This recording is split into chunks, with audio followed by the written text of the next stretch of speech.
Ստամբուլի ամենահին հայկական գում Գափու թաղամասում 2003 թվականից գործում է հայ երեխաների վարժարանը, որը 2010 թվականից կրում է Հրանտ Դինքի անունը։ Հայկական ինքնության պահպանման հետքերով նախագիծը նախաձեռնել էր այցելություն Ակոս խմբագրատուն և Հրանտ Դինքի անվան հայկական վարժարան, որտեղ այս պահին սովորում է 54 աշակերտ։ Կան եւ այստեղ ծնված երեխաներ եւ Հայաստանից եկած երեխաներ տարբեր են, բայց բոլորը հայաստանցի են։ Այսինքն մեր նպատակը այստեղ գտնվող հայաստանցի երեխաներին Հայաստանի կրթությունը տալն է, որ ետ վերադառնալու ընթացքում խնդիրներ չունենան։ Հերիքնազ Ավագյանի խոսքով դպրոցում աշակերտների թիվը գնալով նվազում է։ Որովհետև ծնողները նստելու իրավունքի հետ կապված խնդիրներ ունեն, դա ոչ միայն հայաստանցիներին է վերաբերում, այլ Թուրքիայում ապրող մյուս քաղաքացիներին էլ։ Մի քիչ խստացրին, մի քիչ սեղմեցին հնարավորությունները Թուրքիայում ապրելու, աշխատելու, եւ դա պատճառ դարձավ, որ մեր աշակերտների թիվը պակասի։ Դինքի անվան վարժարանն իր առաջ ծառացած բոլոր խնդիրների համար հնարավոր լուծումներ է փորձում գտնել, իսկ կրթությունն այստեղ կազմակերպվում է Հայաստանի Հանրապետության կրթության, գիտության, մշակույթի և սպորտի նախարարության ծրագրով։ Դպրոցի հիմնական խնդիրը ֆինանսական է, որը փառք Աստծո պոսահայերի շնորհիվ կարողանում ենք մենք այդ խնդիրը լուծել, սիրո սեղան են կազմակերպում, ինչպես այստեղ գտնվող ցանկացած 16 դպրոցի համար, այնպես էլ այս դպրոցի համար, ընդ որում իրենք արդեն ասում են, որ իրենք ունեն ոչ թե 16,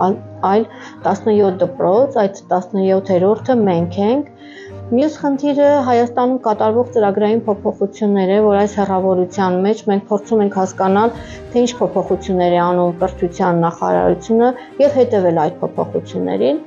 Սաների հետ հանդիպման ժամանակ միջազգայնագետ սփյուռքագետ Քրիստինա Ալեքսանյանը որպես հայկական ինքնության պահպանման կարևորագույն բաղադրիչ խոսեց հայոց պատմության եւ գրականության մասին։ Հորդորեց անկախ գտնվելու վայրից լինել մեր ինքնությանը մոտ։ Ուր լինեմ, չեմ մոռանա, ես սոփածան երգերը մեր, չեմ մոռանա աղոտ դարձած երկաթագիր գրքերը մեր, ինչքան է սուր սիրտս խոսեն, արյունական վերքերը մեր, էլի ես որդու առնավար, իմ Հայաստան յարն եմ սիրում։ Դպրոցի աշակերտներից շատերն էլ հայրենիք վերադառնալու ցանկություն ունեն։ Ես հիմա 9-րդ դասարանում եմ,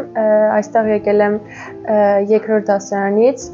շատ եմ սիրում հայոց պատմություն առարկան, աշխարհագրությունը, գրականությունը։ Թուրքիայում տեղափոխվել փոքր տարիքից, այստեղ սովորել եմ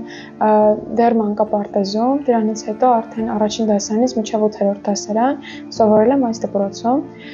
Դպրոցում ձեռք եմ բերել շատ ընկերներ, սովորում ենք այստեղ հայոց լեզու, գրականություն եւ հայոց պատմություն առարկաները, որոնք հատկապես հայոց պատմությունը եւ գրականությունը շատ պետք են գալու ինձ, թեկուզ բնագավառած մասնագիտությունս ուրիշ ընտրամ, հաստատ հայոց պատմությունը եւ գրականությունը իմացությունը շատ պետք է լինելու մենակ այն փաստի համար, որ ես հայ եմ։ Ես ծնվել եմ այստեղ, սովորում եմ այժմ 7-րդ դասարանում։ Ես այստեղ ունեմ շատ ընկերներ եւ նրանց հետ ուզում եմ միշտ իմ կապը պահպանել։ Իմ սիրած առարկաներն են հայոց պատմությունը, գրականությունը, ֆիզիկան, քիմիան, ռուսերենը, անգլերենը։ Ես ուզում եմ գնալ Հայաստան 9-րդ դասարանից հետո շարունակել իմ ուսումը։ Դեռ չեմ որոշել, թե ինչ եմ ուզում դառնալ, բայց ուզում եմ ընտրել լավ մասնագիտություն։ Ես ծնվել եմ Հայաստանում, 2-րդ դասարանից եկել եմ այստեղ, այժմ 7-րդ դասարան եմ։ Սիրում եմ հայոց պատմություն, գրականություն, հայոց լեզու եւ անգլերեն, ցանկանում եմ ուսումը շարունակել Հայաստանում եւ դառնալ ծրագրավորող։ Համանման հանդիպումները շոշափելի պատկերացում են տալիս Սփյուռքի հայ համայնքների վերաբերյալ եւ կկրեն շարունակական բնույթ։ Արմինե Բրսոյան, Բարև երկիր։